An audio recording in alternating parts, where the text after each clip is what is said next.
Hello forensic expert, मैं आशा करता हूँ आप सब बढ़िया होंगे। मैं राहुल आपका स्वागत करता हूँ मैट फोरेंसिक्स पर। So without wasting any time let's roll the intro.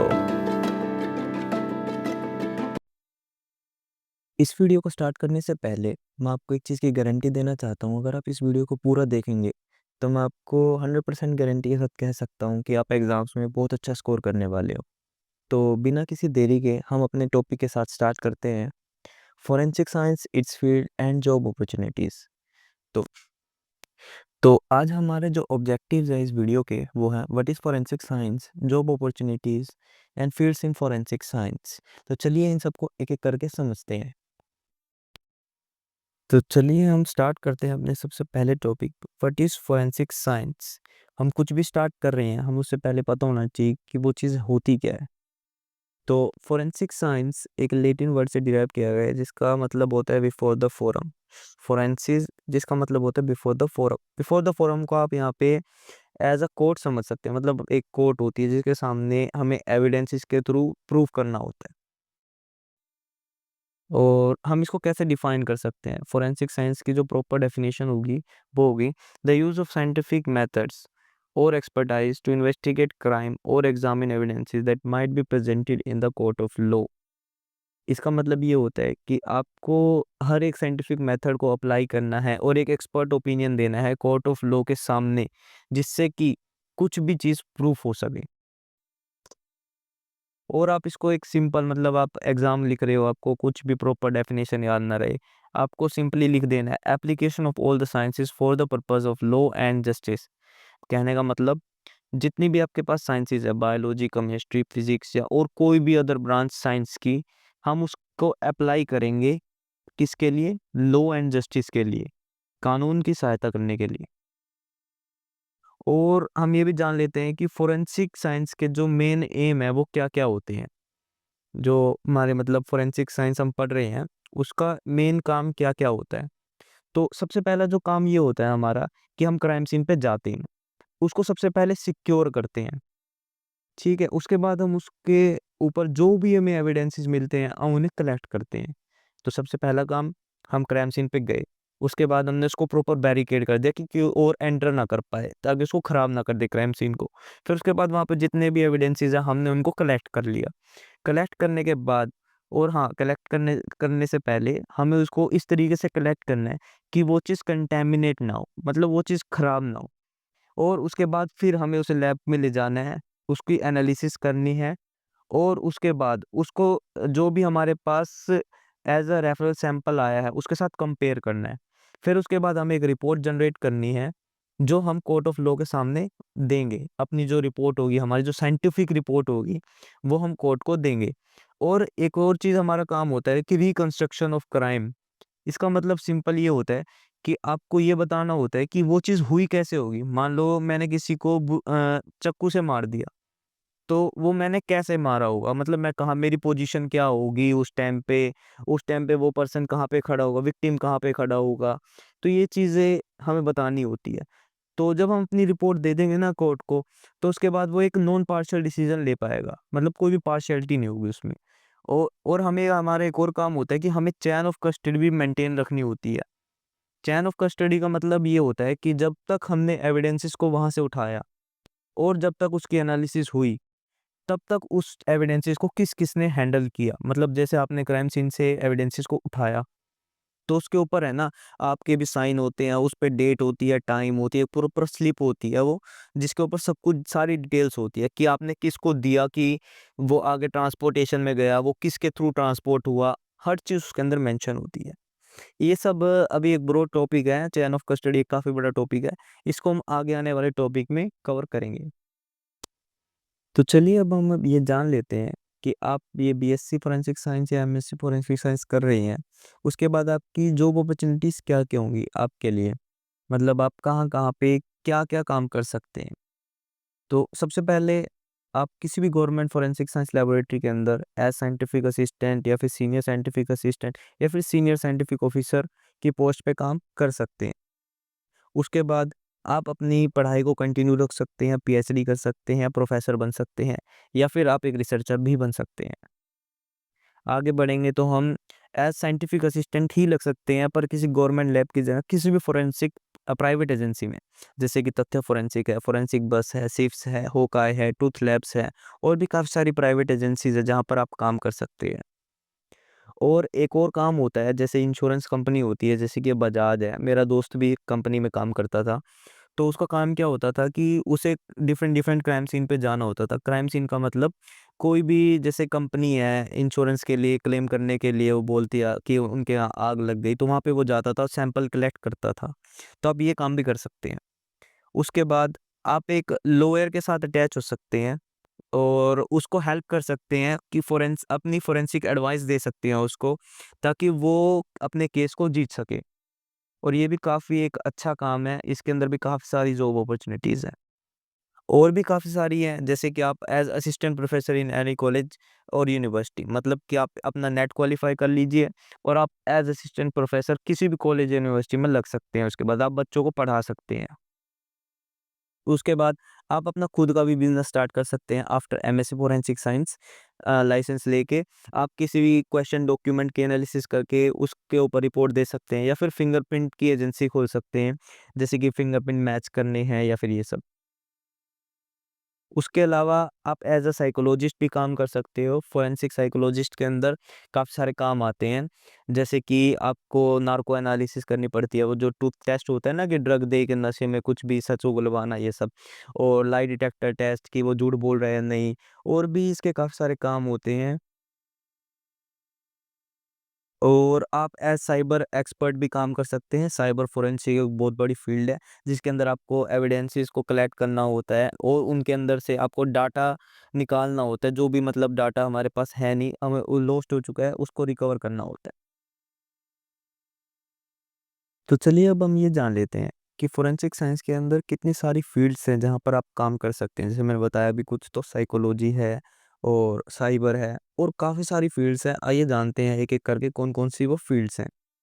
जैसे कि सबसे पहले हम ये देख लेते हैं कि फिंगरप्रिंट्स है, क्वेश्चन डॉक्यूमेंट है, फोरेंसिक एंथ्रोपोलॉजी है, फोरेंसिक टॉक्सिकोलॉजी है, और फोरेंसिक डीएनए है, फोरेंसिक बायोलॉजी है, फोरेंसिक बैलिस्टिक्स है, साइबर फोरेंसिक्स है, फोरेंसिक साइकोलॉजी है, फोरेंसिक एंटोमोलॉजी है, और भी काफ़ी सारी फील्ड है। आइए हम अब इन सबको एक-एक करके समझते हैं अच्छे से। तो हमारी जो सबसे पहली फ़ील्ड है वो है फोरेंसिक डेक्टिलियोस्कोपी, या फिर जिसको हम बोलते हैं scientific study of fingerprints. Fingerprints तो आप सबने देखे ही होंगे, हर क्राइम सीन पे ज़्यादातर केसेस में हमें फिंगरप्रिंट्स मिल जाते हैं, तो ये काफ़ी इम्पोर्टेंट क्लू मिल जाता है हमें किसी भी चीज़ को कंपेयर करने के लिए। मतलब हम ये फिंगरप्रिंट से ये बता सकते हैं कि वो पर्सन उस टाइम पे वहाँ पे प्रेज़ेंट था या नहीं है। मतलब अगर उसके फिंगरप्रिंट उस क्राइम सीन पे प्रेज़ेंट है, तो इसका मतलब वो है कि वो पर्सन वहाँ पे प्रेज़ेंट था। तो फिंगर इंप्रेशन होते क्या हैं? मतलब आप फिंगरप्रिंट्स बोल रहे हो, फिंगरप्रिंट्स होते क्या हैं? तो एक बार आप अपने हाथों को ध्यान से देखिए, उसके ऊपर आपको ना एक उभरी हुई लकीरें सी दिखेंगी जो एक स्पेसिफिक पैटर्न बनाती है। जैसे कि आप देख रहे हैं उसको, आपको उभरा हुआ पैटर्न लैंड और ग्रूव्स बोलते हैं हम। जैसे कि आप इस फ़ोटो में भी देख सकते हैं, यहाँ पर आपको कुछ लाइन्स दिख रही है, इनको रिजिस बोलते हैं। तो इन रिजिस की वजह से फिंगरप्रिंट बनते हैं। और जो फिंगरप्रिंट किसी सरफेस पे जाते हैं ना, वो जाते हैं स्वेट की वजह से, क्योंकि आपके जो फिंगरप्रिंट है ना, उसमें एपिडर्मिस होती है, एपिडर्मिस के अंदर है ना स्वेट पोर्स होते हैं। जब स्वेट पोर्स से स्वेट रिलीज होता है ना, तब फिंगरप्रिंट कहीं पर भी बनते हैं या फिर कहीं पर भी फॉर्म होते हैं। तो एक और ख़ास बात है फिंगरप्रिंट्स की, ये फिंगरप्रिंट्स है ना काफ़ी ज़्यादा यूनिक होते हैं। मतलब किसी के भी फिंगरप्रिंट सेम नहीं हो सकते, चाहे वो जुड़वा ही क्यों ना हो। अगर आप अपना हाथ भी देखते हो ना, आपके हाथ की 10 के 10 उँगलियों के सारे फिंगरप्रिंट्स अलग मिलेंगे। मतलब आपका कोई भी फिंगरप्रिंट सेम नहीं हो सकता। और जैसे कि फिंगरप्रिंट को हम मैच कैसे करते हैं? मान लो हमें फिंगरप्रिंट्स कब मिल गया, तो हम मैच किस बेसिस पे करते हैं? हम मैच करते हैं उन्हें on the basis of minutiae. Minutiae are the small characteristics of fingerprints, जैसे कि आप यहाँ पे देख सकते हैं इसमें, मैं पेन ले लेता हूँ एक बार। जैसे कि आप यहाँ पे देख सकते हैं, इन जो लाइन्स बनी हुई है ना, इनमें है ना काफ़ी सारा पैटर्न बना हुआ है। जैसे कि ये बाइफरगेशन है, और भी काफ़ी सारे टाइप की होती है। मैं ना एक वीडियो के अंदर है ना आपको वो दिखा दूँगा, पेज लगा दूँगा, उसमें डिफरेंट टाइप ऑफ माइन्यूशियाज़ आप देख सकते हैं। हमारी जो नेक्स्ट फ़ील्ड है, वो है क्वेश्चन डॉक्यूमेंट। क्वेश्चन डॉक्यूमेंट्स आप साफ-साफ समझ सकते हैं, हम इसमें सिर्फ डॉक्यूमेंट्स के बारे में बात करते हैं। अब डॉक्यूमेंट चाहे वो करेंसी नोट हो, चेक हो, विल हो, सुसाइड नोट्स हो, पासपोर्ट हो या कोई भी हो, मतलब कोई भी टाइप का डॉक्यूमेंट होना चाहिए हमारे पास। अब उसके अंदर क्या-क्या आ सकता है, जैसे कि चेक को ही ले लो, चेक के ऊपर सिग्नेचर नकली हो सकते हैं, मतलब किसी और ने किए हो सकते हैं। और वो फ़ोर्ज हो सकता है, मतलब फ़ोर्जरी बोलते हैं हम उसे, किसी के सिग्नेचर्स को कॉपी करना या हैंडराइटिंग को कॉपी करना, ठीक है? किसी ने सब्स्टिट्यूट, किसी ने चेंज कर दी हो, जैसे कि विल्स को चेंज कर देते हैं अपने नाम पे करवा के।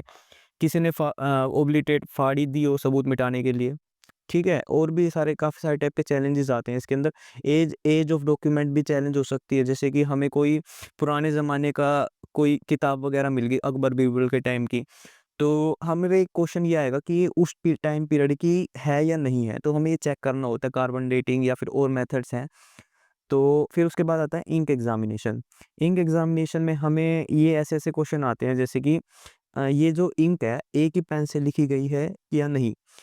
तो ये डॉक्यूमेंट बस इसमें यही होता है, और हमारे पास इसमें इंस्ट्रूमेंट होते हैं काफ़ी सारे, जैसे कि वीएससी होता है, वीडियो स्पेक्ट्रल कंपैरेटर, और एसडा इलेक्ट्रोस्टैटिक डिटेक्शन apparatus। तो काफ़ी सारे हमारे पास इसमें इंस्ट्रूमेंट्स भी होते हैं, टेक्निक्स भी काफ़ी सारी होती हैं। वो जब हम क्वेश्चन डॉक्यूमेंट की फील्ड को समझेंगे ना, तब अच्छे से बताएँगे। तो हमारी नेक्स्ट फील्ड है वो है फोरेंसिक एंथ्रोपोलॉजी।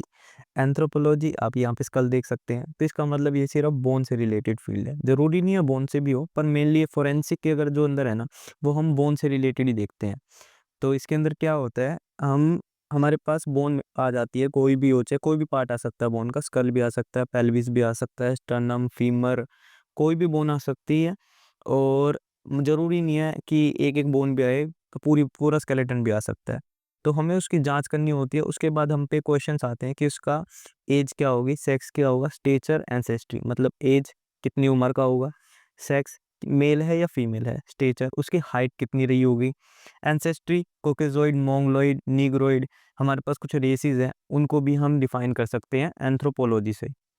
इसके बाद ये एक वाइड फील्ड है, इसके अंदर ओडोंटोलॉजी आती है, आर्कियोलॉजी आती है, और एंथ्रोपोमेट्री, और भी काफ़ी सारी फील्ड आती हैं। ओडोंटोलॉजी मतलब टीथ की स्टडी करना, स्टडी ऑफ टीथ, ठीक है? इसके अंदर हम एज बता सकते हैं सबसे बेस्ट, दाँतों की मदद से। इरप्शन टाइम होता है ना टीथ का, जैसे मिल्क टीथ होते हैं, दूध के दाँत होते हैं, उनका एक टाइम होता है कि भाई 6-7 साल तक आएँगे, ठीक है? उसमें भी फिर परमानेंट टीथ हो जाते हैं। उनके बेसिस पे हम एज बता सकते हैं किसी भी व्यक्ति की। आर्कियोलॉजी, हमें कोई फॉसिल वगैरह मिल गया, उसकी एज एस्टिमेशन बता सकते हैं, या किस स्पीशीज़ से बिलॉन्ग करता होगा, उसके बाद हम उसका डीएनए एनालिसिस कर सकते हैं। एंथ्रोपोमेट्री, एंथ्रोपोमेट्री मतलब जिसके आगे मेट्री लग जाए ना, इसका मतलब सिर्फ मेज़रमेंट। एंथ्रो मतलब ह्यूमन, और मेट्री मतलब मेज़रमेंट। ह्यूमन की मेज़रमेंट करते हैं हम इसके अंदर सिर्फ, और सबसे इम्पोर्टेंट फ़ील्ड है ये फोरेंसिक की। इसको हम आगे बहुत अच्छे से समझेंगे आगे आने वाली वीडियोज़ में। इसमें जैसे बता ही दिया, मेल और फीमेल में डिफ़रेंस बता सकते हैं, और एक हाँ, इसमें एक इम्पोर्टेंट टॉपिक आता है फेशियल सुपरइम्पोज़िशन। तो हम स्पेशली सुपरइम्पोज़िशन पे थे। फेशियल सुपरइम्पोज़िशन एक ऐसी टेक्नीक है जिससे हम स्कल के थ्रू पूरा का पूरा फेस बता सकते हैं उस पर्सन का, वो कैसा दिखता होगा। अब इसके अंदर काफ़ी सारी कैलकुलेशंस आती हैं, उसके लिए हमारे पास सॉफ्टवेयर भी है और मैनुअल मेथड भी है। हम दोनों तरीके से फेशियल सुपरइम्पोज़िशन को कर सकते हैं।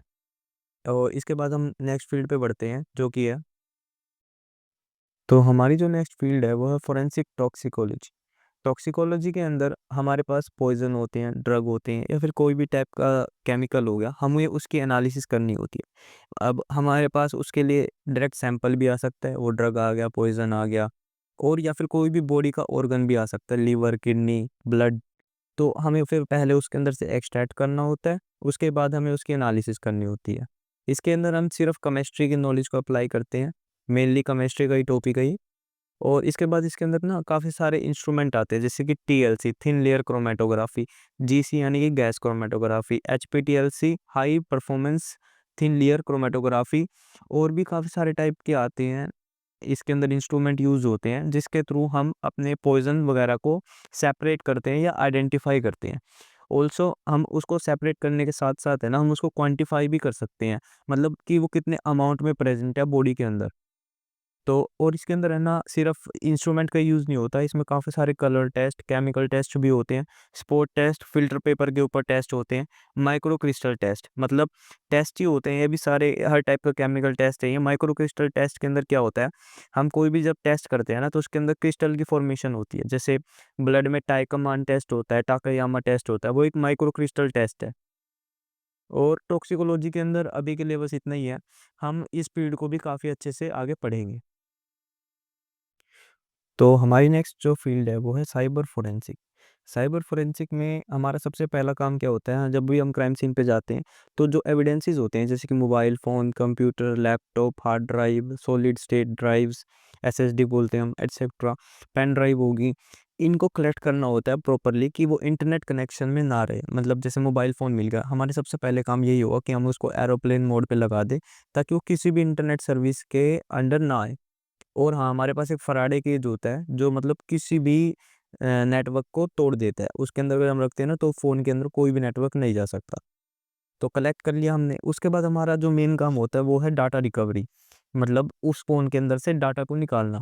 उसके लिए हम काफ़ी सारे सॉफ्टवेयर का यूज़ करते हैं जैसे कि ऑटोप्सी हो गया, एनकेस हो गया, एफटीके इमेजर हो गया। हम एफटीके इमेजिंग का मतलब क्या होता है, हम उसका एग्ज़ैक्ट क्लोन बनाते हैं। एफटीके इमेजर का काम होता है क्लोन बनाना। मतलब उस फ़ोन के अंदर जो भी है ना डाटा, उसका एग्ज़ैक्ट क्लोन बना के वो हमें दे देगा। ऑटोप्सी से हम उस डाटा को रिकवर कर सकते हैं जो भी उसमें फ़ोन में डिलीटेड होगा या फिर उसके अंदर प्रेज़ेंट है पर हम निकाल नहीं पा रहे। तो वो ऑटोप्सी से निकाल सकते हैं। और भी काफ़ी सारे सॉफ्टवेयर्स आते हैं इसके अंदर जिनका हम साइबर फोरेंसिक के अंदर इस्तेमाल करते हैं। तो हमारी जो नेक्स्ट फील्ड है वो है फोरेंसिक डीएनए या फिर डीएनए फोरेंसिक। डीएनए के बारे में आप सब जानते हैं, डीएनए कितना इम्पोर्टेंट एविडेंस होता है किसी भी फील्ड के अंदर फोरेंसिक की।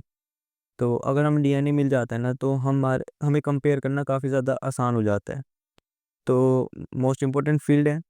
और इसमें ना मतलब किस टाइप के केसेस आते हैं, एक तो मैटरनिटी पैटर्निटी केसेस आते हैं, जैसे कि माँ बाप का केस आ गया कि ये बच्चे की माँ वो है या नहीं है। और भी मतलब ऐसे टाइप के केसेस, म्यूटिलेटेड बॉडीज, मतलब कोई हमें गली सड़ी बॉडी मिल गई जिसको हम पहचान नहीं सकते बाय फेस, तो हम उसका डीएनए एक्सट्रैक्ट करके और हमें शक होता है कि ये पर्सन हो सकता है मिसिंग पर्सन था, उसका डीएनए मैच कर सकते हैं हम। तो रेप केसेस में हमें सीमन वगैरह मिल जाता है, सीमन से हम उसकी डीएनए एक्सट्रैक्ट करके हम उस मेल को आइडेंटिफाई कर सकते हैं कि उसने रेप किया है या नहीं किया है। उसके बाद इसकी फुल फॉर्म डीऑक्सीराइबोन्यूक्लिक एसिड होता है और ये सबसे यूनिक होता है, मतलब no person has same DNA. और उसके बाद हमें इसके अंदर कुछ स्टेप्स होते हैं, सबसे पहले तो हम डीएनए को एक्सट्रैक्ट करते हैं। एक्सट्रैक्ट करने के लिए भी हमारे पास मैनुअल मेथड होता है जिसको हम पीसीआई मेथड बोलते हैं, फिनोल क्लोरोफॉर्म आइसोमाइल मेथड, जिसको ऑर्गेनिक मेथड भी बोलते हैं। उसके अलावा ऑटोमेट मेथड भी होता है जो फोरेंसिक लैब में इस्तेमाल किया जाता है। क्वांटिफिकेशन मतलब पीसीआर, जिसको हम एम्पलीफाई करते हैं डीएनए को। उसके बाद एसटीआर एनालिसिस होती है, शॉर्ट टैंडम रिपीट्स, उसके थ्रू हम मैच करते हैं कि ये पर्सन वो है या नहीं है। और हाँ, फोरेंसिक डीएनए को तो हम बहुत ज़्यादा डिटेल में पढ़ेंगे आगे आने वाली वीडियोज़ में। तो आप प्लीज़ मेरे चैनल को सब्सक्राइब कर देना और बेल नोटिफिकेशन को ऑन कर लेना, आगे आने वाली वीडियोज़ को आप मिस ना करें। हमारी जो नेक्स्ट फील्ड है वो है फोरेंसिक बायोलॉजी। बायोलॉजी के अंदर सारे बायोलॉजिकल एविडेंसेस आते हैं, चाहे वो ब्लड हो, बोन हो, टिश्यू हो या कोई भी बॉडी फ्लूइड हो, जैसे कि ब्लड, सलाइवा, सीमन, स्वेट, और कोई भी टाइप का बायोलॉजिकल सैंपल हो सकता है, वो बाल भी हो सकते हैं, हेयर भी एक बायोलॉजिकल सैंपल है। तो इसके अंदर हम क्या करते हैं, सबसे पहला क्वेश्चन जो हमारे पास इसके अंदर आता है वो कि ये जैसे हमें ब्लड रिकवर हुआ, तो सबसे पहला क्वेश्चन यही उठता है कि वो ब्लड है या नहीं है। मतलब ज़रूरी थोड़ी ना वो चीज़ ब्लडी और रेड कलर की पड़ी है तो वो बीटरूट का जूस भी हो सकता है या और भी काफ़ी सारे टाइप के केमिकल्स हैं जो रिज़ेम्बल करते हैं ब्लड की तरह। तो ये क्वेश्चन जैसे हमने सोल्व कर लिया कि वो ब्लड है या नहीं है, तो उसके बाद हम ये देखते हैं कि वो ब्लड ह्यूमन का है या नहीं है या फिर किसी और एनिमल, जैसे ओपन क्राइम सीन होते हैं ना, उनके अंदर जैसे किसी जानवर का ब्लड मिक्स हो गया तो भी दिक्कत आ जाती है। तो फिर हम ये आइडेंटिफ़ाई करते हैं वो ब्लड ह्यूमन का है या नहीं है। उसके बाद हम उसकी एबीओ ब्लड ग्रुपिंग करते हैं कि उसका ब्लड ग्रुप क्या है। ज़रूरी नहीं है एबीओ ब्लड ग्रुपिंग सिर्फ़ हम ब्लड से ही करें। हमें कोई भी बॉडी फ्लूइड मिल जाए, हम उससे भी कर सकते हैं एबीओ ब्लड ग्रुपिंग, अगर वो पर्सन सिक्रेटर है तो। There are 2 type of person, one is secretor and other is non secretor. Secretor वो होता है जिसकी हम ब्लड ग्रुपिंग किसी भी बॉडी फ्लूइड से कर सकते हैं, और नॉन सिक्रेटर वो होता है जिसकी जो ब्लड ग्रुपिंग है वो सिर्फ ब्लड से ही हो सकती है। अब सिक्रीटर के अंदर ऐसा होता क्या है, जो उसके ब्लड ग्रुप एंटीजन होते हैं ना, वो हर बॉडी फ्लूइड में हमें मिल जाते हैं, इसलिए हम उसको आइडेंटिफाई कर सकते हैं। उसके बाद एबी ब्लड ग्रुपिंग हमने कर ली, मान लो अब इससे क्या फ़ायदा होगा, जैसे वो पर्सन बी पॉजिटिव है जैसे हैं, तो उसके बाद क्या होगा, तो हमारी ना सर्च नैरो डाउन हो जाएगी डीएनए एनालिसिस के लिए। तो हम उसी पर्सन को देखेंगे जिसका ब्लड ग्रुप बी पॉजिटिव होगा ना, हम उसी का सैंपल लेंगे। उसके बाद एक डायटम एग्जामिनेशन भी एक इसका इंपॉर्टेंट पार्ट है। डायटम्स एक माइक्रो एल्गी होती हैं जो वाटर के अंदर प्रेजेंट होती है। तो डायटम्स का सबसे ज़्यादा काम इस ये आता है कि हम उससे ये बता सकते हैं कि एंटीमोर्टम ड्राउनिंग है या फिर पोस्टमॉर्टम ड्राउनिंग है। इसका मतलब ये होता है कि इसी पर्सन को पहले मार के पानी में फेंका गया है या फिर पानी में फेंकने के बाद मरा है वो पर्सन। तो हम इससे ये भी आइडेंटिफाई कर सकते हैं। और कोई, ये तो आप समझ ही गए होंगे कि इसके अंदर सारी बॉडी फ्लूइड आती हैं। तो डीएनए किसी का पार्ट है, सबसे पहले बायोलॉजिकल एनालिसिस होती है उसकी, उसके बाद वो सैंपल डीएनए के अंदर जाता है डीएनए एक्सट्रैक्ट करने के लिए। और मैंने आपको बता दिया कि बायोलॉजिकल सैंपल में कौन-कौन सी सैंपल्स होते हैं, ब्लड, यूरिन, सीमन, हेयर, और भी काफ़ी सारे टाइप के बायोलॉजिकल सैंपल आ सकते हैं। तो हमारी नेक्स्ट फील्ड है वो है फोरेंसिक बैलिस्टिक। बैलिस्टिक का मतलब गन वगैरह की स्टडी होता है या एम्यूनेशन की स्टडी होता है फोरेंसिक के अंदर। वैसे जो नॉर्मल बैलिस्टिक होता है उसका मतलब होता है ट्रेजेक्ट्री की स्टडी करना।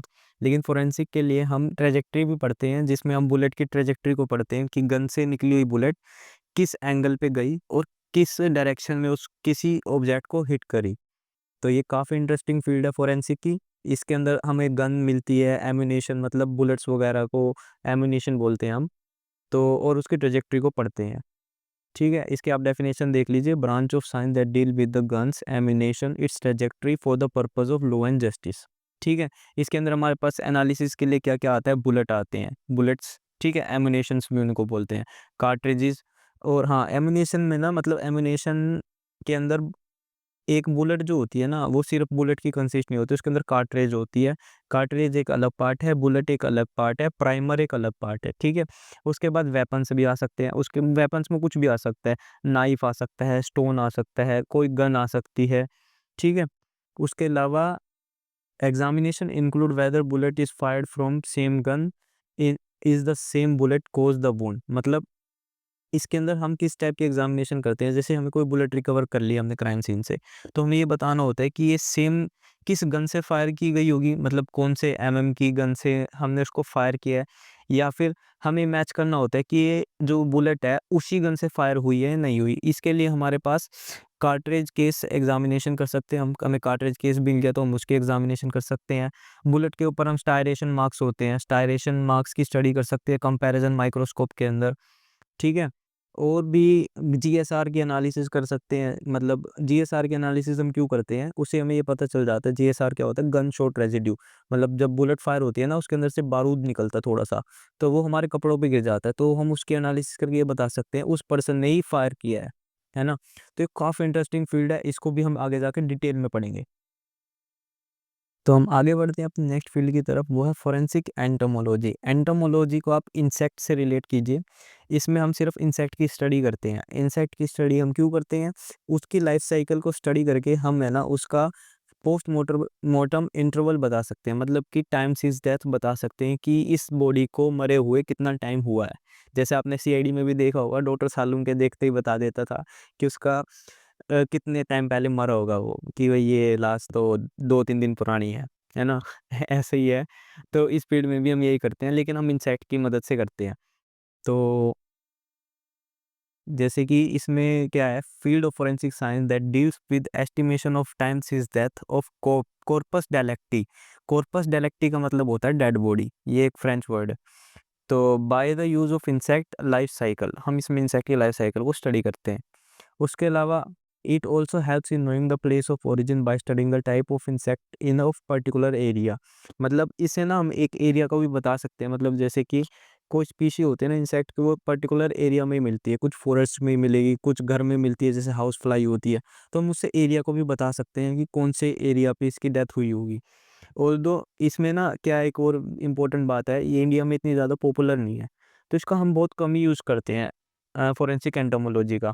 पर लेकिन आप निश्चिंत रहिए, तो लेकिन मैं आपको एंटोमोलॉजी है ना बहुत ज़्यादा डिटेल में समझाऊँगा। तो हमारी जो नेक्स्ट फील्ड है वो है फोरेंसिक साइकोलॉजी। साइकोलॉजी मतलब ब्रेन से रिलेटेड फील्ड है पूरी। इसमें हम साइकोलॉजी का इस्तेमाल करते हैं क्रिमिनल इन्वेस्टिगेशन में हेल्प करने के लिए। अब वो इंटेरोगेशन भी हो सकती है, मतलब किसी की जांच पड़ताल करनी है तो उसके ऊपर साइकोलॉजिकल प्रेशर डाला जाता है ताकि वो सच उगल दे, ठीक है। और इसका जो मेन काम होता है वो है क्रिमिनल प्रोफाइलिंग। क्रिमिनल प्रोफाइलिंग में हम क्या करते हैं, एक मिनट रुकना, जैसे कि क्रिमिनल प्रोफाइलिंग है, क्रिमिनल प्रोफाइलिंग के अंदर हम किसी भी क्रिमिनल की ना एक प्रोफाइल बनाते हैं प्रॉपर, कि उसका बिहेवियर क्या है, वो कैसे सोचता है, उसकी मतलब अ, जो वो एक्ट कर रहा है उसके पीछे क्या रीज़न हो सकता है, ठीक है। तो ये ज़्यादातर सीरियस किलर होते हैं ना, जो मतलब जाफ़ी काफ़ी ज़्यादा जो मास मर्डर करते हैं, तो उनको पकड़ने के लिए इसको बनाया जाता है और ये फोरेंसिक साइकोलॉजी का काम होता है।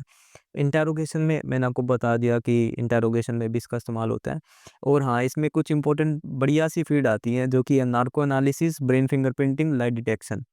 नार्को एनालिसिस में आपने ये सुना होगा कि किसी को ना नशे की गोलियाँ दे दी और उसे सच उगलवा लिया। तो ये सेम काम हम नार्को एनालिसिस में करते हैं। और ब्रेन फिंगरप्रिंटिंग में हमने ना उसे इमेजेस दिखाते हैं, क्राइम सीन से रिलेटेड, या फिर जो भी हमें दिखाना होता है उसे हम वो दिखाते हैं। उससे हमें ना उसके ब्रेन सिग्नल्स का पता चल जाता है। उससे ये पता चलता है कि वो पर्सन इस चीज़ को पहचानता है या नहीं पहचानता है। और उसके बाद आता है लाई डिटेक्शन टेस्ट। मतलब ये तो आपने काफ़ी, एक शो भी आता था लाई डिटेक्शन का, तो जिसमें वो सच बोल रहा है या झूठ बोल रहा है ये पता करते थे। क्वेश्चन करते थे, येस और नो में जवाब देना होता था। अगर जो वो झूठ बोलता था तो लाल लाइट जल जाती थी। कुछ ऐसे ही टेस्ट में हम साइकोलॉजी में भी करते हैं। हाँ, ये मैंने आपको बता दिया, सीरियस मर्डर केसेस में काफ़ी इंपॉर्टेंट काम करती है ये।